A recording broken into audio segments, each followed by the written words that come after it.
Everyone, please rise and be led in prayer by Alderman Nash.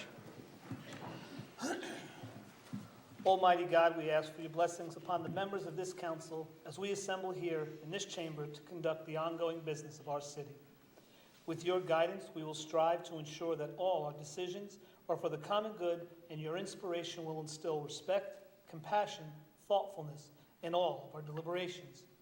Give us the strength and wisdom to lead by example as the people's representative, and that peace and harmony will mark all our proceedings and keep us faithful to the trust placed in us by the citizens of our community. Amen. Alderman Filbert, please.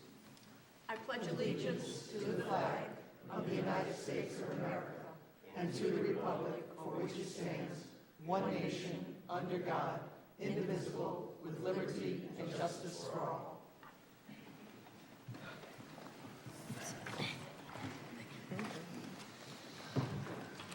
Good evening. Welcome to tonight's meeting. We'll begin on the agenda with citizen comment general. If you have an issue you'd like to bring to the council, please do so, but first identify yourself, your name and address at the microphone. First person signed up is Mr. Marvin Cerruto.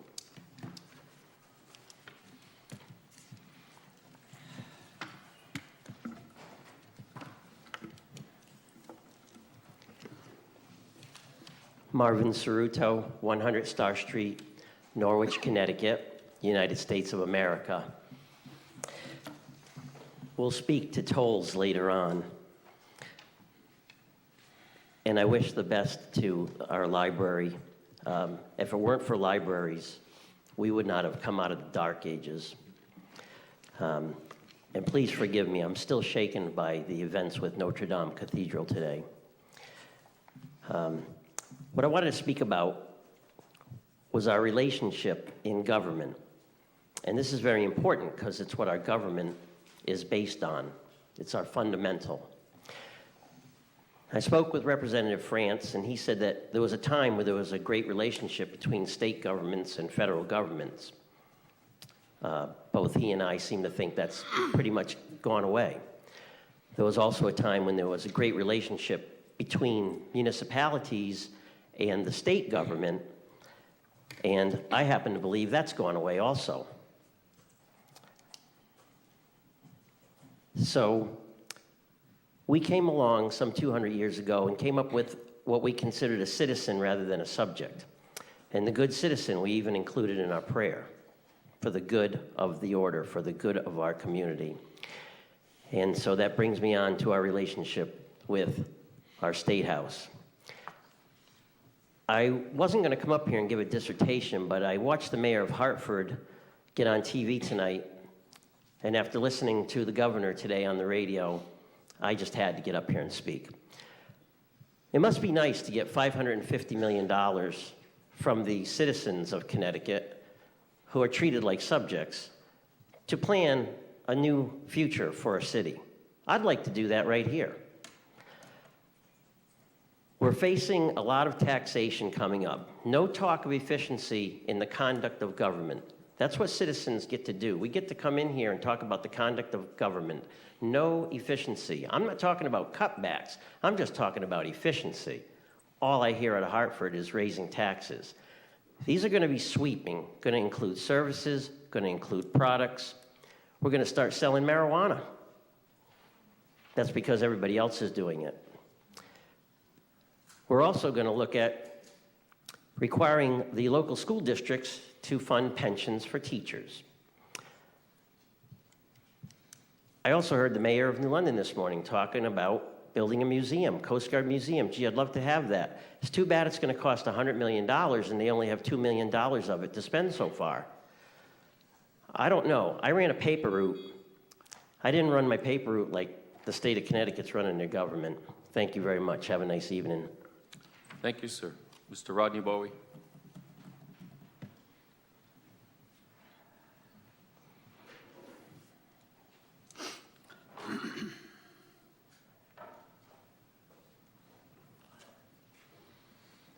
Rodney Bowie, 62 Roosevelt Avenue. Marvin touched on a couple of subjects that's always been near and dear to me. That's state government and our own government. Federal government is at a loss. I want to thank you folks for doing a budget this year. I realize you put in a lot of time and everything. I think the manager has done a decent job of it. Not everybody's going to be happy. But one thing I want you folks to keep in mind, and I've said this before, do not go out and do any more $800,000 bond issues, any $10 million job dues. Our credit card is busted. Now, the United States is awash in debt. I hesitate to think of all the debt that we are leaving our children. Last count was $246,000 per person in the United States. And our state is no better. They talked about doing West Main Street, and they were going to sock $70 million in bonding. This wasn't money that they had already had. They were going to bond this. Every time I turn around, they're going to bond this. It's no different than the federal government. The federal government puts out treasury bonds, and they pay around 2 3/4%, I think. But when a person makes $1 million a year and he sticks it in a bond like that, you don't get to tax any of his money because all that money is free. So I want us to think about a little fiscal responsibility. And this council is no different than any of the other councils that I've spoken before. I've been doing this now for 50 years, right here. 50 years I've been doing this. And when I asked the last treasurer, how come they do this kind of bonding and everything? He said, because it works. Now let's stop it, because if one of my kids had grabbed a hold of a credit card and run it up, I'd have kicked his butt from one end of the town to the other. But you folks are grown up, and I can't do it. Please, no more bonding.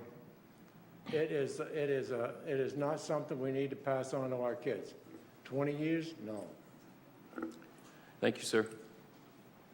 The microphone is open. Those are the only two people who signed up ahead of time. Please, yes.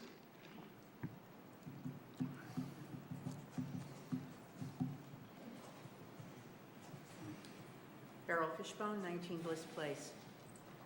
Tonight I get to, Thank you. sorry, and I'm usually the one that's complaining. Beryl Fishbone, 19 Bliss Place. Tonight I get to say thank you. Finally, after 4 long, very long years, there is a handicap parking space so that wheelchair accessible vehicles and their wheelchair passengers can get into the heart and the center of Mohegan Park. It only took 4 years. Guys, you can do a little better. 2 years. Just cut the time in half. But now, wheelchair accessible vehicles can park over near the dog pound. They moved the dumpster, that was a big deal, and can go through the gate and get to the heart of Mohegan Park. And I'd like to publicly thank Joanne Philbrick, Sam Browning. You guys have served on the Mohegan Park Committee, and you pushed this through. Stacy, you kept at them. Joe, thank you very much. You responded to calls. You responded to letters. It shouldn't take that long. These are simple projects that should have been done 6 months, a year, 2 years. 4, you were pushing it. I'd also like to take the opportunity to talk about Connecticut Sustainable. It's a good program. It was a good program when one of its initial meetings was held here in Norwich, and 4 representatives from Norwich were there. And now it's time to move it forward. Actually, it's a few years past that time. But it's time to move, to take action, to do things. And I'm really hoping that this is the council that's going to do that. We're not going to be stopping and staring and looking and going, well, maybe we should think about it a little bit more. This time, we're going to take action. Thank you. Thank you. Anyone else like to speak under open citizen comment?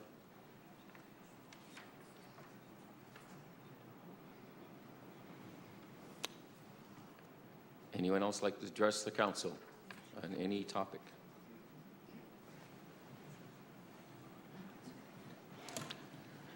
Third and final time. Anyone like to please address the council? No one else? I declare it closed. Thank you for sharing your concerns. City Manager's report. Thank you. This is the city manager's report for April 15, 2019. I attended the monthly NCDC meeting, the Mayor's Economic Development meeting, and the CCM Board of Directors meeting. I met with staff and members of the Board of Education for the update on the traffic issues on Route 82 with Mahan School, which has improved, and we are working on a long-term solution. The mayor, staff, and I have met with the owner and representatives of the city's baseball team to finalize the document to renew the lease. The team has sent out a press release and is looking for fan input for a new team name reflecting our community. I encourage you to visit Connecticut Tigers website and submit your suggestions. Top choices will be released in the summer for voting.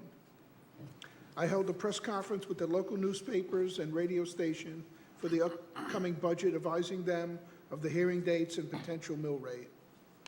Interviews were held for Public Works Director position. I appointed Acting Public Works Director Patrick McLaughlin, effective April 15th, 2019. Pat has been the city engineer for the past 8 years. I wish him continued success in his new position. More than 30 second graders from Mahan School visited City Hall on March 27th.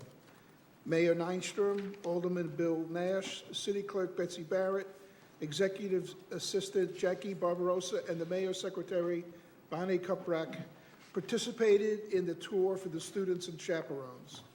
The students sent colorful thank you packets to the city stating how much they enjoyed the trip and what they learned. Norwich Youth and Family Services has received 11 nominations to recognize National Youth Service Day. The reception will be held at 4 p.m. on Friday, May 3rd in council chambers. Congratulations to Detective Ryan Kelsey of the Norwich Police Department. I received notification from the state's attorney that Detective Ryan Kelsey of the Norwich Police Department has been selected to be the recipient of the 2018 Tolland State's Attorney Office Police Officer of the Year Award and will be honored at a ceremony at a date and time yet to be determined. I would also like to thank Officer Kevin McNeil for a job well done. On March 14th, Officer McNeil observed a blind male trying to cross the dangerous Washington Square intersection. He stopped his cruiser and other traffic and assisted the man across the street. A female in a stopped car took a picture and posted it to her Facebook.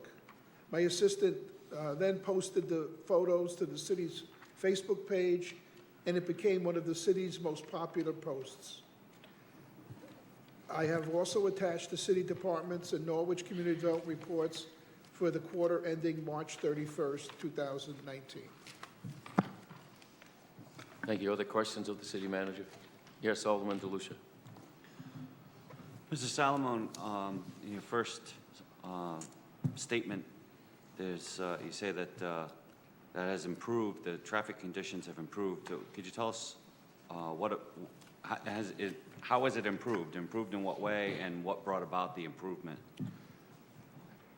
We were able to work with the state and to extend the timing sequence for a green versus red and an arrow for a longer amount of time to have drivers clear the intersection and give them more time. So that has worked pretty well. We're looking for a longer-term solution, which might be another entrance into the school. That's yet to be determined. We're working with the state on acquiring land that was acquired long ago with the ramp redesign of 395 off-ramp, which might alleviate a long-term solution. So I'd just like to say thank you for chasing that down. I know that the state is usually not very flexible with the timing on lights, especially that light, which No, they're not. is, yeah, they're just tied into 4 other lights in that area, so you know, it's not just one traffic light. So thank you for working on that. That's all I have, Mr. Mayor. Thank you. I can add to that. This morning at Public Works Department, our new Public Works Director shared with us the schematic of the relation between the land that the city manager referenced that would be transferred back to the holding of the City of Norwich, which could provide that additional entrance to the school. But that issue was finally moving. It was, in fact, delayed for some time, as you've been able to point out. And if anyone wants to see it, he has it in the office. It's available for people to review. Are there other questions of the city manager? Seeing none, thank you. Citizen comment on resolutions. I declare citizen comment on the resolutions on the agenda open. Again, the first person signed up is Mr. Marvin Cerruto.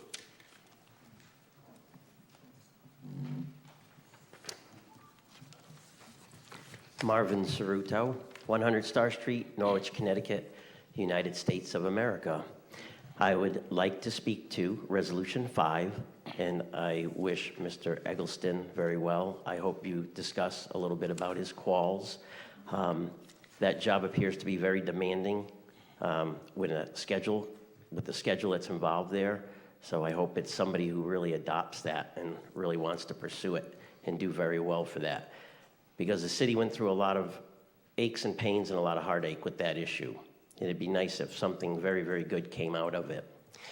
On resolution number 2, I 100% absolutely strongly encourage passing that resolution. I believe this is a great way to communicate with Hartford.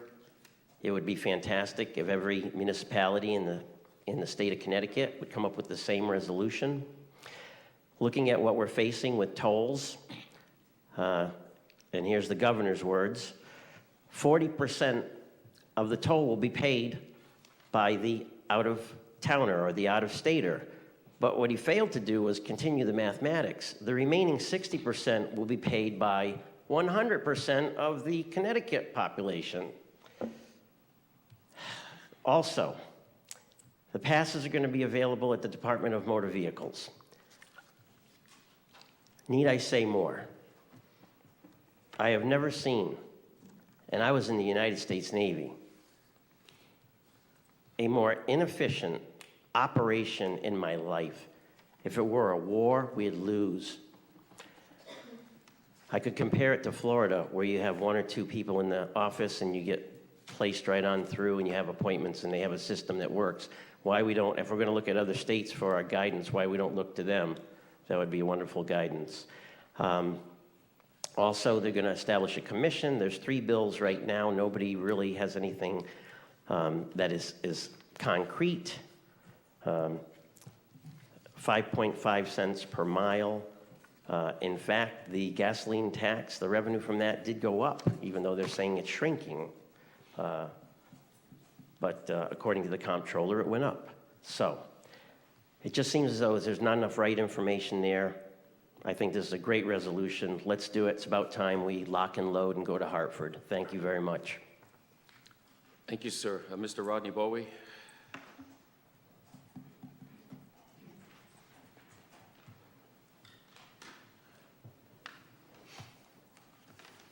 Rodney Bowie, 62 Roosevelt Avenue. I oppose the tolls.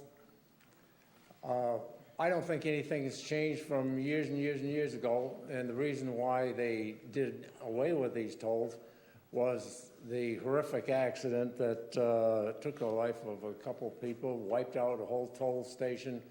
And I traveled the East Coast up and down for the past 40 years, and I'm not real crazy about any toll that I hit. I am just ticked. I will do almost anything to skip that toll. I used to leave the turnpike down in Montville and come up Route 32 rather than pay the toll at Montville. And what we're going to have is a lot of these traffics are being diverted to our secondary roads. One of the fastest roads to Providence is Route 165. And I can just see tractor trailers running down that thing at 60 miles an hour. No, I don't see this. I don't think once he gets started on tolls, his successor would have nothing to do but put tolls on Route 2 or wherever he want to put tolls, if that's an acceptable way of raising money. I think what they've got to start doing is saving money. Stop putting out stupid projects, and they'll have all the money they need.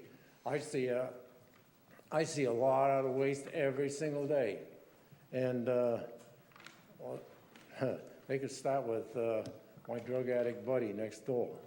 Thank you. Thank you. Linda Theodoro? Theodore, excuse me.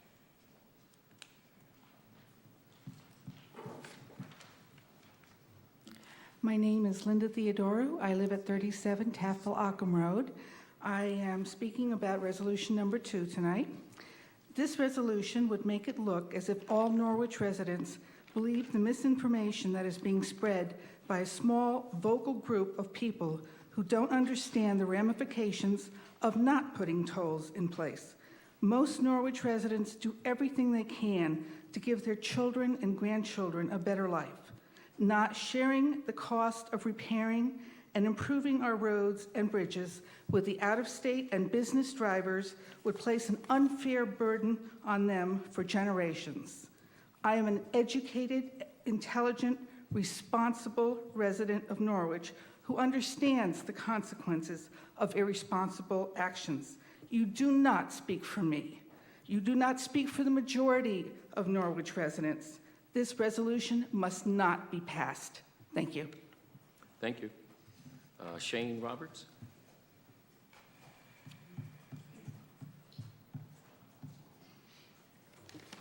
Shane Roberts, 16 Church Street.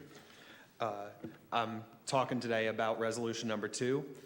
In general, as a tax-paying citizen in Connecticut, I support the tolls, understanding that the alternative to it is bonding out the projects rather than paying cash for them, increasing costs in the state of Connecticut by incurring interest instead of paying cash and then sharing that cost with out-of-state drivers. But in regards to the direct statements made in the resolution today, I just want to make 2 points. The statement is that there's a concern about increased safety risks from a potential increase in traffic. But if our city is ever to grow, we'll eventually have more traffic anyway. And so if this is a concern now, it's a concern whether these tolls pass or not. This is something that we should be worried about anyway. It's something that if we are denying that we should be fixing this, we're denying that we want our city to grow moving forward. And what about everything else that the traffic brings? You state that you worry that the largest effect of increased traffic is increased safety issues, but I contend that it can only stand to bring more money through our city. If there are tolls on 395, we have the option to come up with solutions that work in tandem with the tolls. We have people coming off the highway anyway. We can direct them through our commercial areas. We can bring potential consumers to our local businesses, where opposing tolls in our area is just continuing to encourage people to drive past our city rather than through it, and encouraging people to avoid seeing what Norwich has to offer. Thank you. Thank you, sir. Anyone else like to speak to the resolutions on the agenda? Anyone else like to speak to the resolutions on the agenda? Third time. Anyone else like to address the resolutions on the agenda? Seeing no one else, I declare citizen comment closed. And again, thank you. New business resolutions number 1, relative to the sale of property at 4345 Fountain Street. Motion, please, to bring the resolution forward to the floor. Alderwoman Gould, second by Pro Tem Nash. Is there discussion? Alderman Browning. I would like to amend resolution number 1, and I'd like to call our Director of City Planning up to discuss the possible amendment. Certainly. I'm also going to approach and give her a copy of the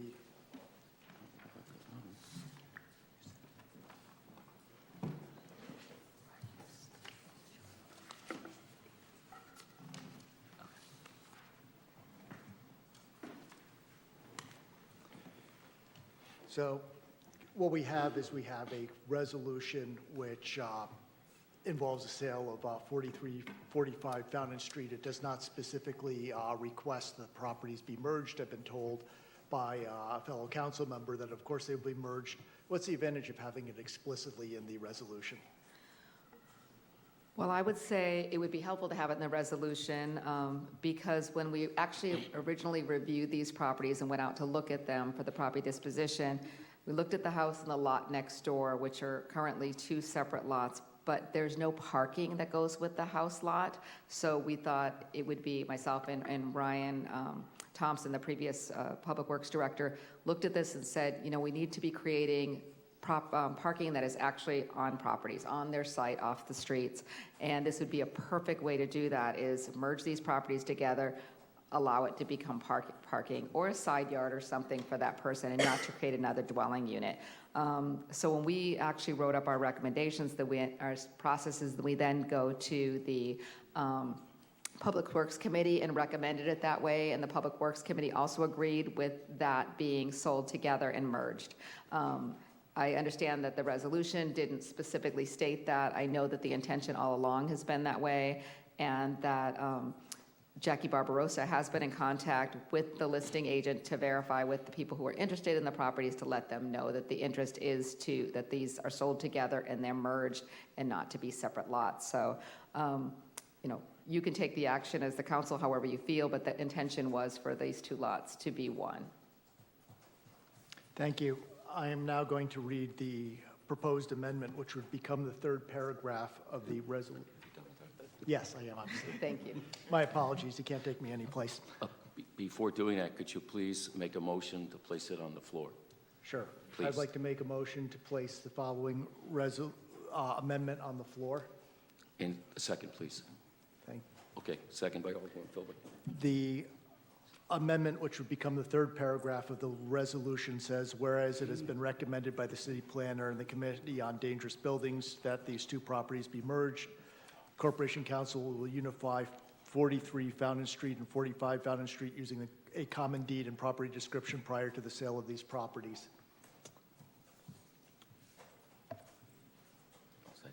May I make a suggestion? That's in the portion that's the preamble.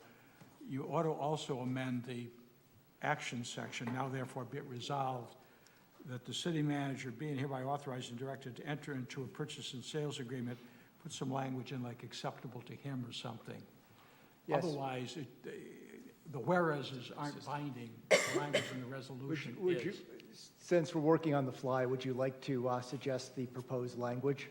Just add acceptable to him after where it says purchase and sales agreement in the portion that reads now therefore be it resolved. So it sort of incorporates the intention of the council as expressed in the whereases into the resolution.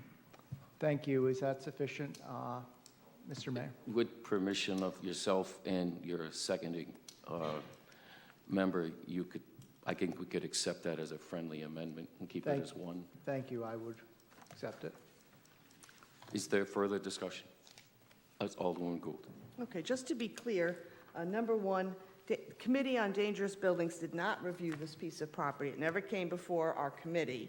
And number 2, in the purchase and sales agreement, it specifically says that these 2 properties, once they are purchased, must be merged together. That was never in doubt by anybody. So just to be clear, that's the way it was always laid out to be. That 43, 45 Fountain Street would be sold, and the properties had to be combined. It was never going to be separate lots. Yes, Alderman Browning. Tucker Braddock had told me about the Dangerous Building Committee. I had depended on his representations, just for everyone to know. Thank you. Is there further discussion on the amendment? Yes, Alderman I have a DeLucia. question. I'm just wondering, the purchase and sales agreement is one thing, but will the official deed in the city clerk's office be changed such that this will become one piece of property? Yes. I think that's the intention. Right now, it's described as 2 lots to unify it. That may have some effect on setbacks and zoning in terms of what they can do or not do, but right now, it's 2 separate lots. They're both substandard, so I think that, but the effect will be, it's one property for going forward. So Thank you. Thank you. Are there further questions on the amendment? Seeing none, all those in favor? It's unanimous. Vote 7-0 on the amendment. On the resolution as amended, is there further discussion? you're going to have to fill in the blanks. I'm sorry. You have to fill in the blanks. Oh, I'm sorry. We have information to fill in the blanks. It needs to be read to the public record. You have a motion, please, to do so. Alderman Nash, second, Alderwoman Gould. There have been a number of bids that have been submitted over time on this. The most recent and highest price appears to be from an entity described in the document as Omega Barber Shop from New London. The Secretary of State's records refer to it as the Omega Barber Shop and Salon LLC. And they are $9,500 higher than, I think, the next highest bidder, as I understand, and they've offered $45,000. The terms are basically a cash deal, 30 days to close, closing to take place by May 15th. In the document that's been signed, however, there are a couple of contingencies that appear to be part of the agreement that are inconsistent with the as-is. One is that they do a mechanical structure survey, and the second is wood-destroying insect survey at the buyer's expense. I don't know if those are intended or not. We'll have to clarify that. That's why I want that language satisfactory to the city manager, because they're in the document, but they're inconsistent with the as-is language right now, so. But this was just delivered, I think, on Friday to the city. It is the highest bidder, as I understand it.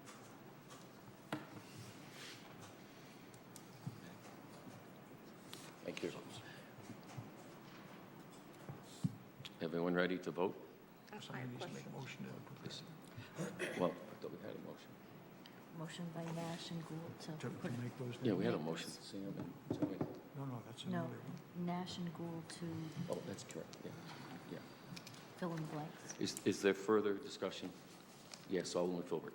So just so I'm clear, the purchase and sales will reflect a $45,000 price? That's correct. I'm confused about the as-is as opposed to the contingency. You can't have it both ways. That's an issue. Well, how can we vote on something? I think that's why we want the manager to have discretion. If they want both, they can't have both. It's one or the other, but we want to get that out of the agreement. The agreement was delivered very recently. So then would it be appropriate not to vote on this evening? Well, I think by saying satisfactory to the manager, you're more or less giving discretion so long as we can resolve that issue. Otherwise, we'd have to come back, and if they say, no, we want the inspections, it may or may not turn up a problem. Right now, the next high bidder is $35,500. So there's a difference of $9,500 between the high bid and the second high bid. So if you prefer, you can postpone the vote until the next meeting, but this is where it is right now.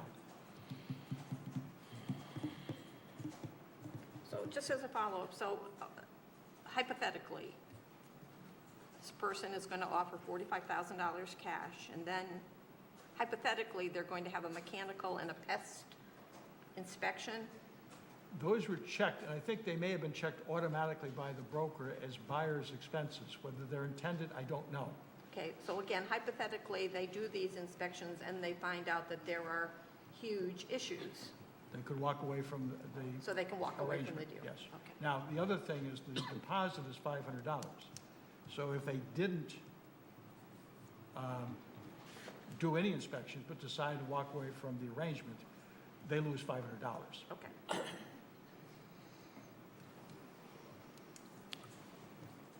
Any other comments? All those in favor and resolution as amended? Unanimous, vote 7-0.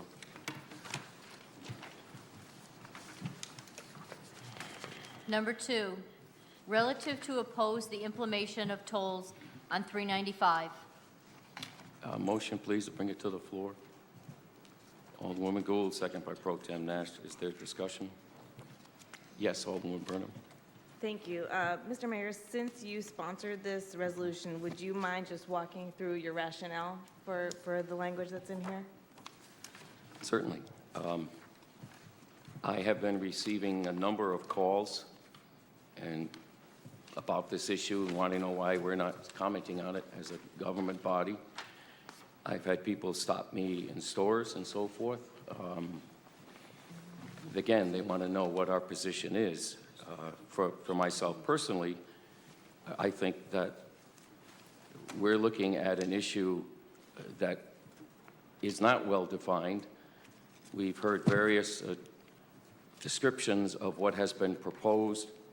They had proposed 84 gantries at one point, which included Route 2 and 395. That seems to be off the table for now, but what is still clearly on the table is that they're talking about creating a quasi-public authority who will make the decisions as to where the tolls go. Personally, I think that's an abdication of responsibility. When the income tax was voted on in '92, everyone, whether you voted for it or against it, actually stood up and took a vote and was on record. If you pass the buck, so to speak, for an issue as impactful as this, I have a really big problem with that personally. Tonight on the news, and a gentleman who spoke to us tonight was concerned about borrowing. Well, tonight the governor said he wants to borrow against the future revenues that the tolls will raise. So now he's changed the entire framework himself. And my guess is that's because he's responding to the criticism that if you do in fact go for tolls, you won't see any revenue probably for 4 or 5 years. And what does that mean? That means those bridges that are not safe, those roads that need repair, that money's not there to do those repairs. Now, there is another alternative, and it has been criticized, but it basically says that the state of Connecticut should stop borrowing for everything, really set priorities. And I would think roads and bridges should be of the highest priority. I'd like to throw school construction in that as well. But that hasn't been the case. The legislature did pass a bond cap last year. I think it's $1.9 billion per year. But it can be for anything. If you're going to govern, I think you should lead. And I think leadership requires you to set priorities. I see it personally as a money grab. And I don't trust the state will even use the money for the intended use. We've seen that with so many other state programs. They haven't funded an increase in payment in lieu of tax programs for cities and towns since 2002. It's been funded flat. It's $500 million behind where it's supposed to be from the projections. What that means is this city is missing assessed value that was applied to our hospitals and state-owned lands. We're supposed to get 45% of those assessed values. We get 23% and 14%. That's a lot of missing money. But again, the program exists, but they're not funding it fully. They're not funding local education fully. I don't trust the state on this issue, I guess. And until I see the actual proposal, I'm trying to respond to the constituents who asked me to put it on the floor. I'm trying to respect some of the businesses in our city who will take a major hit, including one of our largest taxpayers. and that's US Foods. I think that they should be represented at the table. It is so unclear what they're going to do. Think of the bus road to nowhere, New Britain to Hartford, $700 million. And if you drive a car, you're not allowed to use that road, only buses. Was that a good investment? I don't think so. It was a brand new road, but you can't use it. I'd like there to be consistency. I served 18 years in Hartford, and I have never seen such a departure from good public policy, from setting priorities, as I see now in Hartford. It's very troubling. So I'm just here offering this issue up, and people can vote as they want to vote, representing those people that asked me to bring it forward. I'm sure all of you at some time or another have been asked to promote an issue. That's what I'm doing. But I'm also trying to look out for some of our taxpayers who are tired of paying and paying. That's all. Got it? Sorry if that was long. No, that was quite long. No, I got it. And that's a lot that you talk about. When I asked for your rationale, that's not in this resolution, so it's more of a conceptual take on government in general. My perspective on this is I have read all of the bills, and I have read all of the updates, and this concept that is put forward, not even voted on yet, doesn't say anything about 395, doesn't say anything about Route 2. So to me, like, what's written in the resolution, if you want to have a debate about tolls in general, that's not what's in front of us. So I don't exactly know what we're voting on. So yeah, this is just about 395, doesn't say anything about quasi-government agencies, doesn't say anything about pilot, doesn't say anything about the New Britain Busway, doesn't say anything about that. This is specific to 395. So from my perspective, this should be tabled. Should we get something, should there be a proposal about 395? Because that's what this is specific to. Otherwise, yeah, I don't know what we're voting on. Thank you. Are there further questions? Yes, Alderman DeLucia. I don't have a question, but I do have a comment. I believe that unlike the Bridgeport Casino, which we did put a resolution forward and unanimously passed our opposition to that because there was a concrete plan that would have produced a negative and tangible impact on this region. This issue is not yet a plan. It's an idea. It's a concept. And it would be irresponsible to take a position one way or the other while the governor is leading and negotiating in good faith to develop a plan that everybody can live with. At this point in time, I believe that this vote is premature and unnecessary. Thank you. Is there further discussion? Yes, Alderman Gould. I'm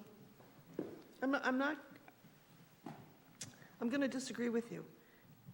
While I understand Shane's position on this, that if we do put tolls on 395 or Route 2, there may force people off the road onto our city streets and they see a restaurant to stop at or something, or a store to stop at, or they buy gas in Norwich.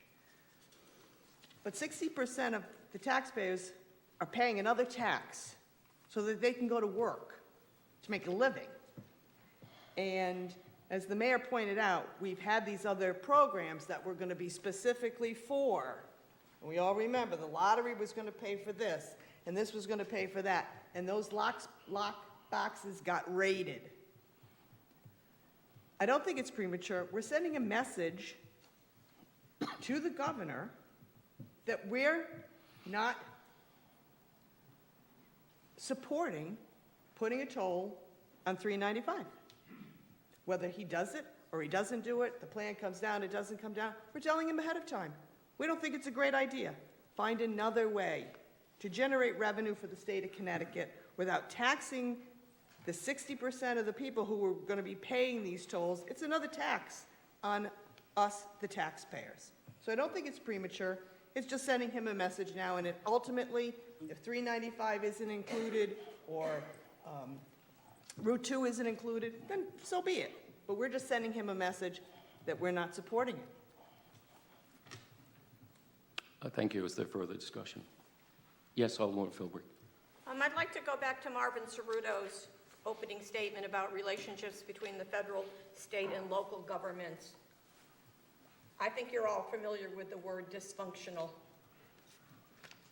I don't know I've been around for 76 years, and every day when I turn on the TV or listen to the news, I scratch my head in amazement. Tax and spend, tax and spend, tax and spend. What the hell did they do with all the money that they've been collecting in taxes for the last 20 years? What bridges did they fix? What roads did they fix? Governor Lamont has no clue what the working people do. He's a multi-millionaire. If you added, he's going to drive his own car. That was his rationale when he was elected governor. It boggles my mind. There's a tax on everything, and when you give people that authority, that control, that power, it will be the beginning of the end. Now, they're proposing, if you engage the services of an attorney, you will have to pay a tax. This country was founded on taxation without representation. I'm a child of the 60s. I say it's time, again, ladies and gentlemen, to make our voice be heard. And this is how we do it, by telling the governor, no. Figure out a different way. Get rid of some of that superfluous staffing that you have. Get rid of the 150 cars that are down in the parking lot for social services. Start looking at clean your own house before you start chipping away at mine. And you know that if we say yes, it's going to mushroom. It will not just be $2 or $3.95. Pretty soon it'll be everything. We have to live within our budget. They have to learn to live within their budget, because their budget is our money. So if you want to pay more money every time you get in your car and you want to go to, I don't know, Mystic, Hartford, fine. But I will not support this. And if I have the opportunity to go to Hartford, Marvin, if you want to go, call me up, I'll go with you, because it's getting out of control. You give them more money, they will spend more money. And so we will be on the cusp. We will let them know right up front that we're opposed to this, and he needs to find a better way to balance his budget. Alderman Browning. First of all, as much from a self-interest perspective as I'd love a resolution out of this body involving taxation and attorney fees, I would not subject the people in the city of Norwich to that. I think there obviously has to have a nexus between a direct impact on the citizens of Norwich, or alternately, we would end up using this forum to send various messages depending on the preference of the members. I might wake up one morning and find a resolution on gun control, or I might find a resolution on the abortion issue. I would prefer not to see this body handle such issues unless there was a direct application. In this case, since there is not currently a toll station plan for the Norwich portion of 395 or Route 2, I would agree with Councilman DeLucia. I think it's premature. And I would encourage anyone who feels strongly against tolls to contact their state legislator. Do whatever public speaking you feel appropriate. Demonstrations, fine. I just do not think that I can vote in favor of Resolution 2 tonight. Thank you. Thank you. Is there further discussion? Yes, I'll I'll Ted throw my next. 2 cents in. Like the lady who stepped up before and said we don't represent all of the city of Norwich, and that is very true. However, there are many times in this country, in this state, and even in this community that I don't feel represented. And I didn't vote for certain things or I don't agree with certain policies that the state puts on us, but I live here, and I pay taxes, and I do what I have to do to get by. As far as the toll booths go, there was some planned for Norwich on 395. There was some planned on Route 2. I did see that original plan, and somewhere they scrapped that, and I'm not sure why. Maybe it was because there was some speaking out against it. There was some demonstrations on the side of roads and stuff like that with people holding signs. I don't know if that really had much impact, because many times I think some of the stuff that comes out of Hartford's already a done deal, and it doesn't really matter what anybody says. It's already been decided, and you just have to live with it. This body has, in the past that I've sat here, sent messages to Hartford saying we don't agree with this, or we don't like that, or we did like this and we do like that. One that brings to my memory was the Rotaries on Route 82 or on West Main Street. They were talking about 6 Rotaries, which, you know, in my personal opinion, it was absolutely just ludicrous to put 6 Rotaries in that small strip of road.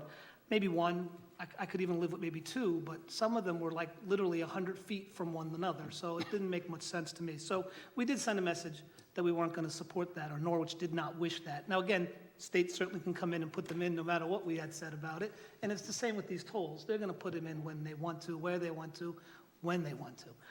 My opposition to the toll booths is this.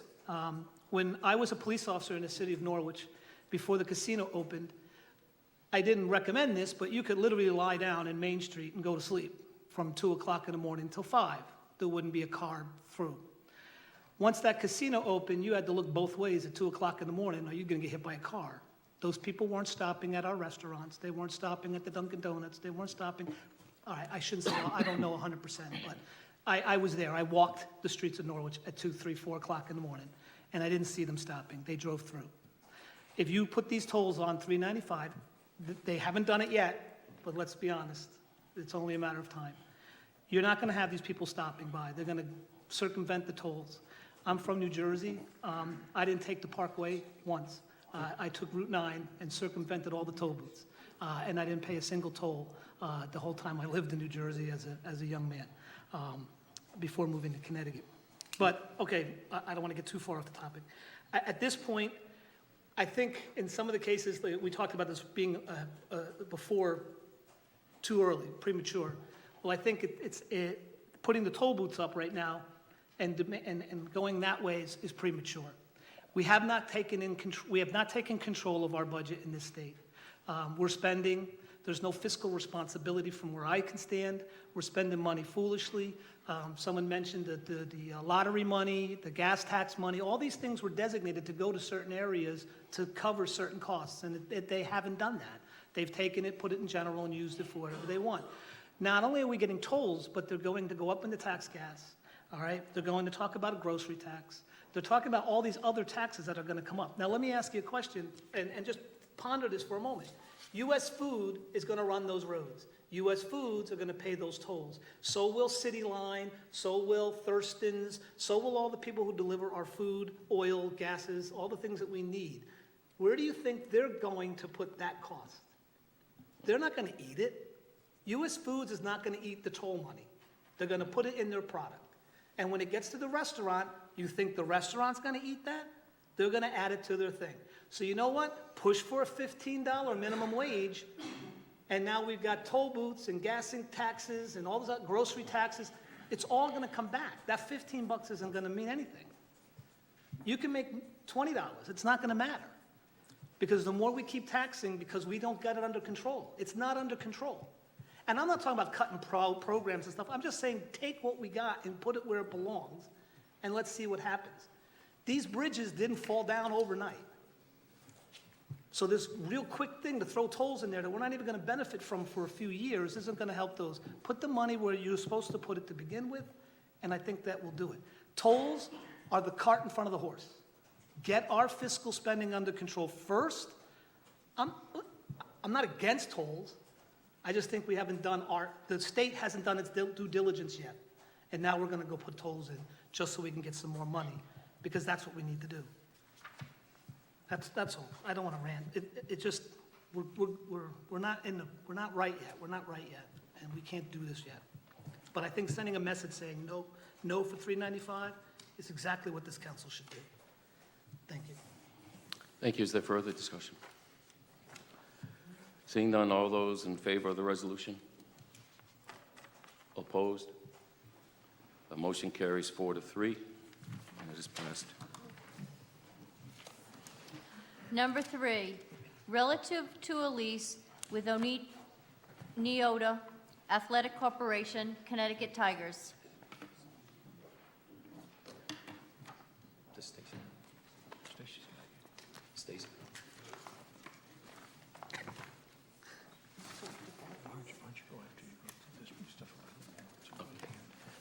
For edification of the public, we're going to pass Resolution 3 at this moment. We actually need to speak in executive session concerning the subject matter, so we'll move to Resolution 4. Move to suspend the... We have to You suspend. want- Okay. Motion to suspend our rules to change the agenda order. Gould, second by Nash. All those in favor? It's unanimous. So number 4, relative to supporting participation in the Sustainable Energy Program. Motion, please. Alderman Gould, second. On Pro Tem Nash, is there discussion? Yes. Are we going to fill in the blank? That would be Jeannie Carras Oh, over who? at Public Utilities. Okay. Jeannie Curas from the NPU. K-U-R-A-S-Z. May I have a motion, please, to add the language? Pro Tem Nash, is there a second? Alderman Browning? Is there discussion? Seeing none, all those in favor? Vote is 7-0. On Resolution 4 as amended, is there discussion? Yes, Alderman Burnham? Thank you. I didn't get a chance to ask questions earlier because we ran out of time, and it's not really a question. One thing that the presentation expounds upon is how we can go at our own pace, and I think that's fantastic, except you can end up in a planning stasis, and I think we had some comment on that, how we can just end up planning for years. So whoever is in charge, I would recommend that we self-impose some limits and we don't end up in a planning black hole. And the other thing that I would say is we do have a lot of ideas and a lot of initiatives, and I think that we really do need to have some sort of, as we're trying to do in all of our other endeavors outside of these chambers, is to have it all go to some big visions, some roll up, so that, you know, I was looking at this list and I said, oh yeah, we do that, we do that, we do that. Make sure it has meaning. And now we're not just checking boxes to get our medal, to make sure that it's meaningful and that it is sustainable change. This is an enabling program so that once we're done and we're certified, that's not the end of it. So incorporating it into all of our strategic planning, incorporating it into our updated plan of conservation and development, our comprehensive economic development strategy, all of these things. So that's just my comment. I think it's fantastic. I think it's a great idea, the opportunity for peer learning. This is how we need to be planning. So I just ask that all of our different endeavors kind of be brought together under this umbrella. Yes, thank you. Thank you. Pro Tem Nash? I just have just one request that when we start moving forward with this, because I think it's a great idea and it's a real good feel-good type program that could lead to lots of different positive things, whether it's economic development or just environmental improvement. But can you just reach out, once you get going, to the different commissions and committees that would have certain areas of responsibilities for certain things on that list that you can make inclusive with them, so then give them some responsibility to move some of the stuff forward too. So I think that'll help a lot in the future. So that's the only comment I have. But I'm really excited about this, and I hope that we can move forward. Thank you. Thank you. Is there further discussion? Yes, Alderman Browning. I have decided to vote for this because it's in NPU hands. If it was assigned over to planning, I'd worry about their ability to handle this in addition to all the other projects they're working on the same time with their staffing levels. I would just simply ask that if NPU finds that the cost of this is rising dramatically or something which we cannot afford, that they immediately notify us of this. I know that there will be somewhere, somehow, there's going to be additional expense. But if all of a sudden this Pandora's box opens and this turns out to be a major cost, that you come back to us immediately so we can reevaluate the program there then. Thank you. Is there further discussion? Seeing none, all those in favor? It's unanimous, 7-0 is the vote. Number 5, relative to an appointment to the Connecticut Municipal Energy Electric Cooperative, CMAQ. Motion, please, bring it forward. Pro Tem Nash, second, Alderwoman Gould. Is there discussion? Yes, Alderwoman Gould. So I will be supporting Mr. Eggleston's appointment as the ratepayer to CMEC. And so some people know a little bit about his background. He's lived in Norwich for over 25 years. He holds a Master's of Science in Mechanical Engineering. He did serve on the police station from a while ago, the Police Station Committee. He is the former director of the Police Athletic League and the NFA Band Boosters. His current job title is Engineering Quality Compliance Manager. He's responsible for the implementation of the quality management system in engineering and design departments. We have made him aware of the responsibilities, the commitment that he has to make to go to meetings, to report back to the council. We explained all of that in the interview that we did with him, and he understood completely what we expected of him. He's also knows that this is a little bit of some new ground that he's covering. He'll only be the second ratepayer representative to CMAQ. He knows that there may be meetings that are out of another end of the state, that he may have to travel. He knows all of that, and he's willing to take on this responsibility. I think he takes it very seriously. And I thank him for putting his application in and wanting to help serve his community. Thank you. Is there further discussion? Yes, Alderman Burnham. I think that's fantastic. That sounds like exactly what we need. I just, some questions have been brought to me about the, I just have a general question about the appoint, reappoint. There seems to be a bit of a mystery as to the process for how the committee operates. So I was hoping that we could, for the benefit of the public, go through the process for how,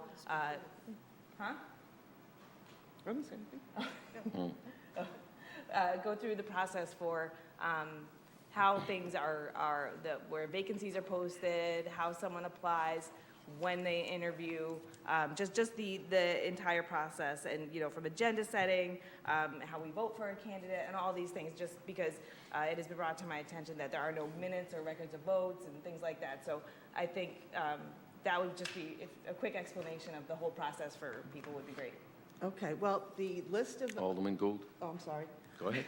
The list is online at the city's website. The application takes about 5 minutes to complete. You hit send. There are minutes online. Every time we have a meeting, the minutes are posted. So you fill out the application. If we have an available, sometimes we don't have an available spot, or we do have minimum party representation, so we have to look at those things. Some committees have some other caveats on them. And then the applications come in. We try to get 5 or 6 or 7 of them for different boards and commissions. The committee decides when they will meet to do the interviews. We do the interviews, and then the committee discusses the candidates to bring forward to the city council. Okay, no, that's great. Thank you. Thank you. Is there further discussion? Yes, Alderman DeLucia. So I would just like to say that the gentleman that the sponsors are seeking to appoint tonight is completely qualified. I agree with the comments that Alderman Gould made about his qualifications and his understanding of the responsibility he's volunteering for. For the record, I was quite impressed with him during his interview. That his individual appointment is not the source of my objection to this and other recent appointments and the process we use to make them. In this case, the appoint-reappoint committee members, including myself, were aware of another potential candidate who was delayed in submitting an application by a health issue. That potential candidate was told by a member of this committee, not me, that his application would set a precedent if he were to apply after Mr. Eggleston's interview. I fail to see any precedent. Currently, there are no deadlines for these appointments. All right? However, in other recent appointments, the exact opposite occurred and allowances for interviews were permitted. If we're going by precedent, the second candidate in this case should have been allowed to apply and be interviewed. The second candidate was told that 2 members of the committee, also not me, had voted to appoint Mr. Eggleston. I hadn't voted one way or the other because I believed that we had another candidate coming up and because one of the other committee members was not present at Mr. Eggleston's interview and did not hear the questions he was asked or his answers. Reportedly, that second candidate was told by someone in the mayor's office that he could apply, but that he would not be considered because the appointment of Mr. Eggleston had already been added to tonight's city council agenda and that there was insufficient time to interview him. I questioned, what's the emergency? And who in the mayor's office has such vast authority? I did not get an answer. Regardless, this prompted the other candidate to withdraw his name from consideration, and this is what is at the core of my concerns. There has been an unjustified rush for several of the most recent appointments. I see them as nothing more than manufactured emergencies for which the reasons I have yet to have explained to me. I have made the suggestion that we set a regular date for interviews each month and that there should be a deadline for applications after which no candidate can be interviewed unless the open positions remain unfilled. It seems simple enough, but the objections to my suggestions are referred back to the manufactured emergencies and my suggestions are dismissed. Mr. Eggleston will get my vote because he is an extremely qualified and willing candidate. The appointment process does not have that same level of competence from me. Thank you. You're welcome. And I think you deserve a response. Number one, there have been people who have not been able to make appointments and accommodations were made for them, but they had in fact filed an application and applied to be appointed. In this case, the gentleman never put the application in. I personally encouraged him to apply for it 2 weeks before the interview for Mr. Eggleston took place. I was excited that he was going to apply. He told me he was going to do it that day. I can't speak as to why he did not, but he certainly had time to get it in, and he was given notice of the time of the interviews that were going to be scheduled. So I don't think it helps the process here. I'm going to be careful. The process is valid. Interviews are scheduled. People apply online. It's been working since we began this process, and it was specifically created for NPU nominations, by the way, when I was mayor the first term. We recognized then, and in fact, Pete DeZonia ran that committee at the time. He was the pro tem, that it was important to have an interview to be conducted for these important boards and commissions that have authority in this city. I was disappointed that this gentleman didn't get his application in, but I don't think it's a rush to judgment. I think it's a measure of respect for the person who did play by the rules, who did submit it, and did show up. And I'll be very happy to support him tonight. Alderman Filbert, please. Yes, and people wonder why people don't want to participate in local government. There is a process, and it has been filled. There is no rush to, there is no emergency. I myself received numerous calls over the last several months from the other gentleman in question, and I encouraged him, as I encourage all of you, if you're interested in serving on a board and commission, follow the procedure, fill out the application. If you meet the criteria, you will get an interview. I take issue with the fact that Alderman DeLucia says that 2 members voted, told the other gentleman in question that the vote had already been taken. That's an outright lie, because the only other 2 members are Alderwoman Gould, and I can't speak for her, but I certainly will speak for myself. I did not vote. I have not voted yet. I did not attend the interview. I had a medical emergency. But I have met with Mr. Eggleston before when he initially interviewed for the position that is now held by Grace Jones. And I was adequately impressed by his credentials and the manner in which he conducts himself. And I think at some point in time, we're getting back into the same old, I know what word I want to use, but I won't use it. We can't be making special accommodations for, we have to be consistent. We have to treat everybody the same. The gentleman, the second gentleman, as I said, for months I have been talking to him. He calls me on a regular basis and I say to him, have you submitted your application? Nope, nope, nope, nope, nope. You can lead a horse to water, but you can't force him to drink. So why should we need a CMEC representative. It's been out there for how long, Alderman Gould? How long has it been out there? 2 months. 2 months. 2 months. So that means for 2 months, every member of the community that takes the time to look on the website had the opportunity to submit an application. The fact that Mr. Eccleston is the only one who did, are we waiting for someone in particular? Are we waiting for, it's this petty stuff is just, we're never going to move forward. We're never going to move forward. So I will be supporting Mr. Eccleston. Even though I didn't interview him personally, I have the greatest of confidence in him. Thank you. Is there further discussion? Alderman Berner.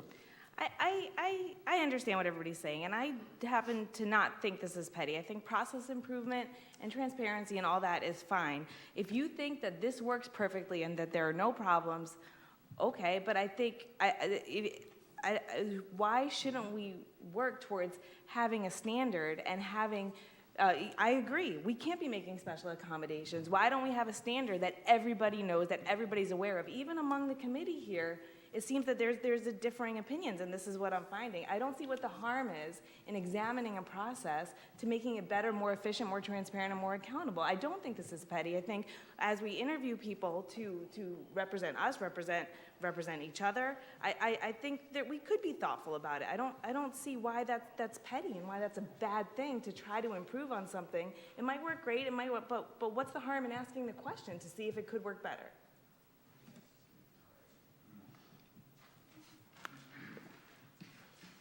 Thank you.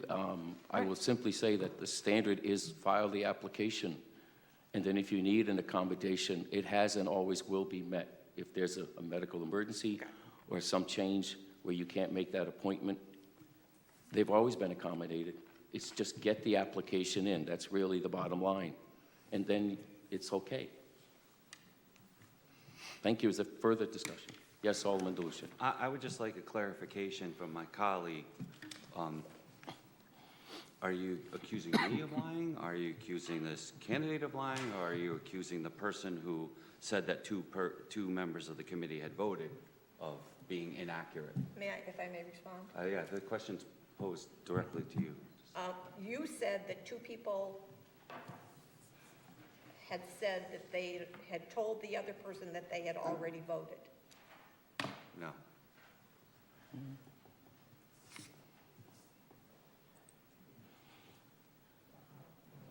Betsy, do you have the minutes? I believe that's what he said. I have it right here. Excuse me. I think if 2 people want to continue this discussion, it might be best after the meeting.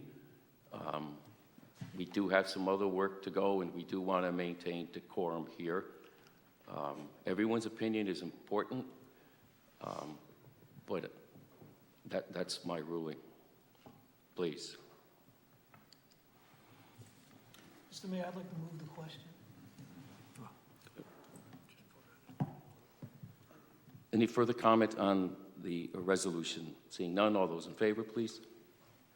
The motion is unanimous, 7-0.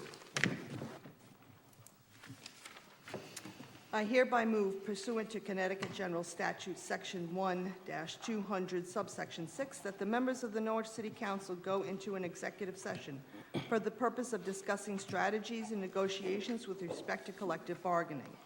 The following shall be asked to participate during all or portions of this executive session at the request of the City Council: City Manager John Salamone, Director of Human Resources Bridget Marks, Comptroller Josh Pothier, Deputy Comptroller Tony Madeira, and Corporation Counsel Michael Driscoll. I further move that the council shall therefore continue in executive session for the purpose of discussing the acquisition or disposition or interest in real estate when publicly regarding the proposed acquisition or disposition could cause a likelihood of an increased price to acquire and a diminished price to dispose of the interests, and to review feasibility, evaluations, and reports made for the City of Norwich regarding such property. City Manager John Salamone, Comptroller Josh Pothier, Deputy Comptroller Tony Madeira, and Corporation Counsel Michael E. Driscoll shall be asked to participate during all or portions of this executive session at the request of the City Council. Second, please. Alderman Nash. All those in favor? It's unanimous.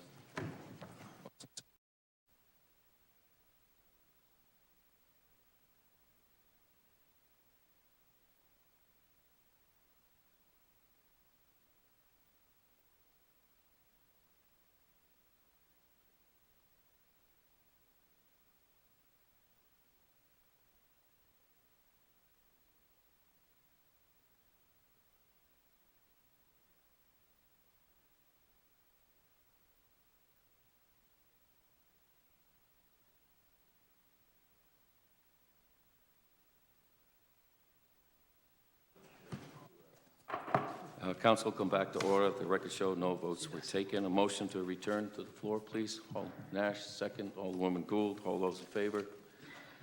Unanimous. Note there was no votes. I did. Oh, I didn't hear, I'm sorry. I'm just making sure I am the pro tem. So, number 3, relative to the lease with Oneida Athletic Corporation, CT Tigers. Motion, please, to bring the resolution forward. Pro Tem Nash, there's a second, please. Alderwoman Gould, is there discussion? Seeing none, all those in favor? Oh, I'm sorry. Did you want? Well, only because I thought didn't we need to amend the portion so that at the pleasure, to the city manager's satisfaction? That's in the It's in there. Oh, okay, I'm sorry, I already put it away, I just. Oh, it's in there. Thank you. Thank you for the concern. Again, all those in favor? It's unanimous vote of 7-0. And then number 6, relative to the approval of the ASSCME Local 2422 City Hall Employees Collective Bargaining Unit Agreement and the related budget changes to fiscal year 2018-2019. Motion, please, to bring it forward. Pro Tem Nash, is there a second? Alderwoman Gould, is there discussion? Seeing none, all those in favor? Unanimous vote 7-0. Motion to adjourn. Is there a second? Second. Alderman Browning. All those in favor of adjournment?